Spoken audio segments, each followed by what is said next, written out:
rappelez-vous bien, une des règles d'or au jardin, c'est jamais laisser le sol à nu. J'ai planté quelques salades il y a quelques jours, donc la terre est à nu autour. Heureusement, il n'y a pas de limaces qui commencent, mais vu la météo, il faut que je paille, et là j'ai choisi du chanvre. Le chanvre, ce qui est intéressant, c'est que non seulement ça va faire un isolement thermique, donc le sol va beaucoup moins geler en dessous, donc mes salades vont pousser plus longtemps cet hiver. Bon, c'est des salades d'hiver, donc elles sont habituées au froid, mais quand même, c'est intéressant. Et en plus, si jamais il y a des limaces qui se baladent durant l'automne, sur le chanvre, elles ont horreur de se balader, donc c'est un bon moyen d'éviter les problèmes de limaces. Allez, on y va. Alors au niveau épaisseur du chanvre, il faut en mettre à peu près 5 cm d'épaisseur. Il ne faut pas noyer le collet des salades, c'est-à-dire le collet, c'est la zone juste racine-feuille, hein, à la limite du sol. Il faut faire des petits cônes autour et puis bien répartir le chanvre tout autour. Donc alors pourquoi il faut pailler? Tout simplement parce que, regardez dans la nature, la terre elle n'est jamais à nu. Jamais, jamais, jamais. Donc il faut toujours que le sol soit recouvert ou de végétaux qui y poussent, ou bien de litière végétale, c'est-à-dire de débris végétaux qui vont le protéger un peu comme une peau. Et le protéger de quoi? Le protéger du froid, le protéger de la pluie, parce que sur un sol comme ça, la pluie qui tombe dessus, les gouttes d'eau vont damer le sol. Il va y avoir un phénomène d'érosion. Alors que là, au contraire, le sol, ça lui fait comme un matelas de protection de pays. Et puis en plus, ce qui va être sympa, c'est que en fin d'hiver, quand j'aurai mangé toutes les salades d'hiver, le sol qui restera là sera prêt à être à nouveau semé, planté. Il n'y aura eu aucune adventice qui auront poussé, puisque justement le chanvre, il a ce rôle de faire un écran physique à la levée des graines d'adventice. Et dans le sol, hein, vous le savez, au mètre carré, il y a des milliers de graines qui ne demandent qu'une chose, c'est de pousser. Donc vous voyez, le poireau notamment, c'est vraiment le légume à pailler pendant l'hiver. D'ailleurs, ils sont magnifiques, hein. Toujours pour faire cet isolant thermique. Même s'ils gèlent cet hiver, j'aurai pas besoin d'une pioche pour les retirer. Je tirerai sur mes poireaux, ils viendront tout seuls. Donc ici, j'ai un petit carré de fraisier. Et pour les fraisiers, j'ai choisi de mettre de la cosse de sarrasin. Traditionnellement, en Bretagne, hein, ils mettaient de la cosse de sarrasin. Le sarrasin, c'est du blé noir, au pied des fraisiers. Alors, ce qui est bien, c'est qu'en plus, esthétiquement, on a l'impression que c'est de la terre. Hein, de loin, on croit que c'est de la terre. Voilà, donc il y a vraiment une multitude de paillis pour différentes utilisations. Il y a la cosse de sarrasin, il y a le chanvre, il y a la paillette de lin. Et puis chez vous, si vous avez un jardin relativement grand, régulièrement vous avez des branches. Ces branches-là, je trouve que c'est vraiment dommage de les mettre aux déchets verts. Hein. Il faut les utiliser en paillage, mais pour ça il faut les broyer. Il faut avoir un broyeur de végétaux. Il y a pas mal de broyeurs, là j'en ai un qui marche très bien, électrique. Je vais vous montrer tout à l'heure comment ça fonctionne. Et là, vous produisez votre propre BRF, bois raméal fragmenté. Alors, donc mon petit broyeur, on va mettre des gants parce que c'est quand même assez puissant. Et surtout, c'est mes lunettes que je voulais. Parce que là aussi, il peut y avoir des éclats qui remontent, des éclats de bois. C'est plus prudent de se protéger les yeux, donc je le mets en route.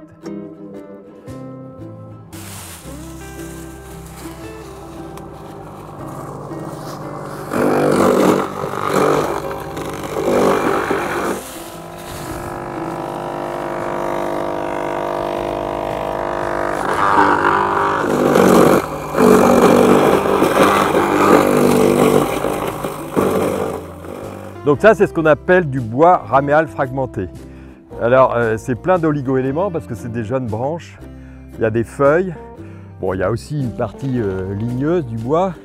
Mais ça, au pied des massifs de fleurs, d'arbustes à fleurs, ça fait un bon paillage qui va durer des mois et des mois. Il faut le mettre en superficie sur le sol. Voilà. Maintenant, on va aller voir les dahlias. Parce que les dahlias, c'est pareil. La théorie, enfin pas la théorie, la pratique fait que les dahlias, une fois qu'ils ont fleuri en fin d'automne, dès la première gelée, on les vire, on les met à la cave avant de les ressortir au printemps suivant, enfin au milieu du printemps suivant. Et moi je m'aperçois que tout simplement on peut éviter cette corvée-là. On les laisse en pleine terre, mais par contre il faut les protéger du froid. Et le chanvre, c'est un super paillis pour protéger les dahlias du froid. Pourquoi? Parce que non seulement il a un effet isolation thermique, mais en plus, il sèche très vite en surface, le paillis de chanvre. Donc c'est sain. Il ne faut pas non plus que ça confine un excès d'humidité tout l'hiver. Alors qu'avec le chanvre, ça va bien respirer et ça va avoir cet effet de protection pour éviter que le bulbe dans le sol ne gèle. Et du coup, là, j'ai rien à faire. J'y touche pas, mes dahlias, ils restent en place. Voilà. Donc là, j'en mets un bon 10 cm d'épaisseur, on peut y aller. Hein. Je lisse un petit peu. Et au pied du dahlia, sur toute la périphérie. Et comme ça, je vous dis, là, 10 cm de chanvre, il peut geler à en dessous encore de moins 5 degrés au niveau du sol. La terre ne sera pas gelée. Donc le bulbe ne sera pas touché. Donc là, on vient de voir un peu toutes les techniques de paillage à l'automne pour couvrir le sol, pour éviter qu'il subisse de plein fouet le vent, la pluie, qu'il gèle et tout. Dans les massifs de fleurs, au potager, quand il y a des légumes d'hiver, on a vu nos salades d'hiver. J'aurais pu le mettre aussi au pied des choux de Bruxelles. Bon, tout ça, ok. Et puis par contre, il y a l'autre méthode. Lorsque vous avez une surface au potager qui est beaucoup plus grande et sur laquelle ça s'est complètement libéré parce que vous n'avez pas choisi de planter de la mâche, enfin semer de la mâche, des épinards ou autre, cette surface-là au potager, c'est intéressant de semer un engrais vert. Toujours pareil pour que le sol il soit occupé ou bien par des végétaux ou bien avec un paillis. Donc le semis d'engrais vert, c'est une autre solution alternative pour protéger votre sol tout l'hiver. Et on va aller voir comment ça se passe. Bon, j'ai retiré le courant dans la clôture électrique, donc on ne risque pas de se prendre une châtaigne. De l'autre côté, là j'ai toute une partie où j'ai pas ressemé des légumes à l'automne, j'ai pas planté ni rien. Hein, il me reste encore un peu de betterave rouge, mais bon. Et donc là, si je fais rien, inévitablement, il y aura vraiment tout un tas d'herbes qui vont pousser. Et au printemps, ce sera la forêt vierge. Donc, qu'est-ce que je vais faire? Eh bien, sur toute la bande, là, je vais semer de la moutarde. La moutarde, c'est un engrais vert qui pousse très vite. C'est un piège à nitrate en plus, donc ça va me repomper tous les éléments nutritifs qui étaient solubles dans le sol à ce moment-là. Je vais vous montrer d'ailleurs quel aspect ça a, sa moutarde, parce que j'en ai mis l'autre fois, là, qui a bien poussé. Donc là, toute cette bande-là, ça va être ça. Je vais semer de la moutarde pour occuper le terrain. Alors, je vais ameublir un peu le sol. Donc là, j'ai choisi de mettre de la moutarde parce qu'on est à l'automne et la moutarde, elle pousse avec des températures relativement basses.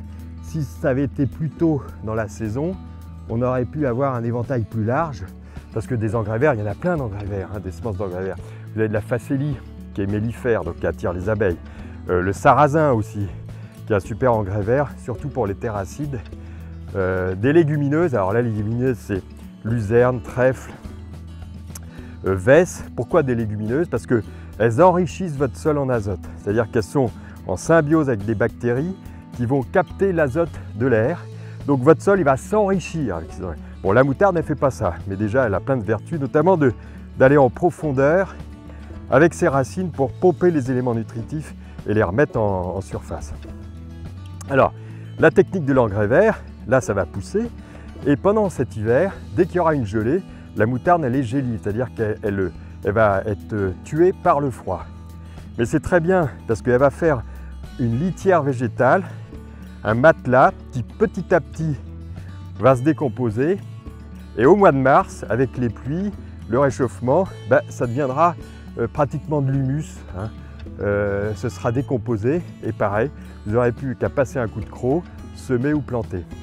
Si jamais vous avez un hiver qui est très doux, là la moutarde elle va continuer de pousser, elle va peut-être même fleurir et si elle fleurit, là il faudra la broyer, débroussailleuse ou vous la fauchez, vous la laissez au sol sécher et là elle va faire office de paillis naturel.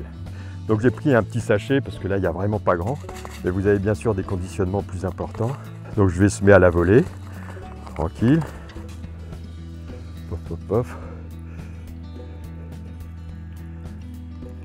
Donc là, idéalement, il fait sec, je tasse un peu pour enfouir un peu les graines. Et puis là, si tout va bien, allez, dans 15 jours déjà, vous verrez des petites pousses de moutarde qui vont faire toute une bande verte qui va protéger votre sol et empêcher la pousse des adventices. Je vais vous montrer ce que c'est que la moutarde. J'en ai par ici. Donc c'est une belle fleur jaune. Alors il faut faire gaffe, hein, c'est-à-dire qu'après la fleur, il y a des graines. Donc vraiment, si ça fait ça cet hiver, parce qu'il aura fait très doux, on ne sait jamais, eh ben, il faut la broyer, il faut la faucher et la laisser au sol. Mais vous voyez, ça pousse très haut, donc ça fait un super couvert au niveau du jardin. Donc, je récapitule, jamais laisser la terre à nu l'hiver. Ou bien il y a une culture, comme ces choux de Bruxelles, ou bien vous paillez. Alors paillis, paillettes de lin, paillettes de chanvre, sarrasin, bois raméal fragmenté si vous avez la chance d'avoir un broyeur. Ou bien si vous ne voulez pas pailler, une autre technique pour couvrir le sol, c'est de semer de l'engrais vert. Et vous avez l'embarras du choix, encore qu'à l'automne, l'engrais vert vraiment idéal, c'est la moutarde. Les autres engrais verts, ils ont besoin de beaucoup plus de chaleur. Ce sera plus au printemps, sortie d'hiver, ou au printemps que vous pourrez aller vers d'autres engrais verts. Voilà le petit chapitre paillage ou semis d'engrais vert pour protéger son sol. Écoutez les amis, c'est terminé pour aujourd'hui. Je vous rappelle que vous pouvez retrouver toutes les vidéos sur notre chaîne YouTube. Abonnez-vous. Pareil, sur l'engrais vert, ce n'est pas encore assez connu. Donc si vous déjà vous pratiquez la technique de l'engrais vert ou du paillage, au contraire, dites-nous-le, expliquez comment vous faites, qu'est-ce qu'il y a d'autre comme matériaux que vous utilisez. Hein, ce sera intéressant, tout le monde en profitera. Donc n'hésitez pas. Voilà les amis, allez, salut!